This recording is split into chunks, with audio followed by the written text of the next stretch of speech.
இந்த வீடியோவில் நான் உங்களுக்கு ஒன்று சொல்லியிருப்பேன். அது என்னென்னு சரியாக சொல்கிறவங்களுக்கு மகளிர் தினத்தின் சிறப்பு கிஃப்ட் காத்துட்ருக்கு. எல்லாருக்கும் வணக்கங்க. இன்றைக்கி நம்ம என்ன பார்க்க போகிறோம்னு பார்த்தீங்கன்னா, நம்ம கோதுமை மாவு, அதுலேயும் நவதானிய கோதுமை மாவு எப்படி அரைக்கிறதுன்னு பார்க்கலாம். இதுக்காக நான் இப்போது 2 கிலோ கோதுமை எடுத்து நைட்டே நல்லா கழுவிட்டு ஊற வச்சுட்டேங்க. அதே காலையில் நல்லா 2 நாள் வெயிலில் போட்டு காய வச்சு எடுத்திருக்கேன். இதில் முக்கியமாக நம்ம சேர்த்திருக்க பொருள்னு பார்த்திங்கன்னா, ஆளி விதை, பூசணிக்காய் விதை, சூரியகாந்தி விதை, அதுக்கப்புறம் வெள்ளை எள்ளு, ரொம்பவும் முக்கியமாக தாமரை விதை. இது கூட நீங்கள் ஏதாவது விதைகள் சேர்த்துறதுனாலும் சேர்த்திக்கலாம். இப்போ இந்த விதைகள் எல்லாம் சேர்த்தும்போது குழந்தைகள்லேருந்து பெரியவங்க வரையும் 1 அல்லது 2 சப்பாத்தி சாப்பிட்டாலும் நோய் எதிர்ப்பு சக்தி ரொம்ப அதிகமாக கிடைக்கும். இப்போ இந்த விதைகள் அனைத்தையும் நல்லா சுத்தம் பண்ணி வெயிலில் காய வச்சு எடுத்துக்கலாங்க. அடுத்து நம்ம சேர்த்திருக்க ரொம்ப சிறப்பான பொருள், அதிக புரோட்டீனும் இரும்பு சத்தும் தரக்கூடிய சோளம், கம்பு, கருப்பு உளுந்து, ராகி, இது எல்லாமே நல்லா சுத்தம் பண்ணி கோதுமை காய வைக்கும் போதே இதையும் நல்லா கழுவி அது கூடவே நம்ம காய வச்சு எடுத்துக்கலாங்க. அடுத்தது நம்ம சைவ உணவு வகைகளின் முக்கிய பங்கு வகிக்கக்கூடிய நார்ச்சத்தும் புரதச்சத்தும் அதிகம் தரக்கூடிய பருப்பு வகைகளை பார்க்கலாங்க.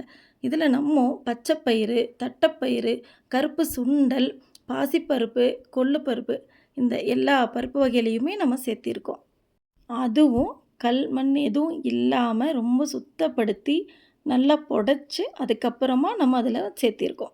நாம் செய்கிற எல்லா வேலையுமே மன திருப்தியாக தான் செய்வோம். அதுலேயும் ரொம்ப மன திருப்தியாக ஒரு சில வேலைகள்னு இருக்கும்.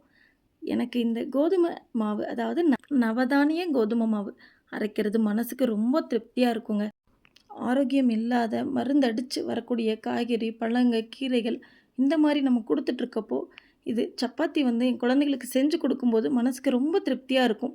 ஒவ்வொரு சப்பாத்தி காலையில் ஸ்கூலுக்கு போகும்போது சாப்பிட்டு போனாலே மனசு ரொம்ப சந்தோஷமாக இருக்குங்க. இப்போது நம்ம கழுவி காய வச்சுருந்த கோதுமையும் நவதானிய அரிசிகளும் ரெடி ஆகிடுச்சு. அது கூடவே புடைச்சி சுத்தம் பண்ணி ரெடி பண்ணி வச்சுருந்த பருப்பு வகைகளும் விதை வகைகளும் ரெடி ஆகிடுச்சு. எல்லாத்தையும் ஒன்றா கலந்துட்டு நல்லா நம்ம மிக்சியில் அரைச்சிக்கலாம்.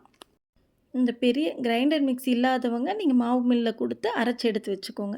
இதை கண்டிப்பாக ஒவ்வொரு பெண்களுமே மிஸ் பண்ணாமல் செஞ்சு குழந்தைகளுக்கு மட்டும் இல்லை, வேகமாக ஓடிட்டுருக்க இந்த காலத்தில் நம்மளுக்குமே ரொம்ப நல்லது. இப்போது எங்கள் அம்மா எங்களுக்கு இதெல்லாமே கொடுத்தனால தான் இன்றைக்கி நாங்களும் ஓரளவுக்கு ஸ்ட்ரென்த்தாக இருக்கோம். அதனால் நீங்களும் மிஸ் பண்ணாமல் இதையை ட்ரை பண்ணி பாருங்கள்.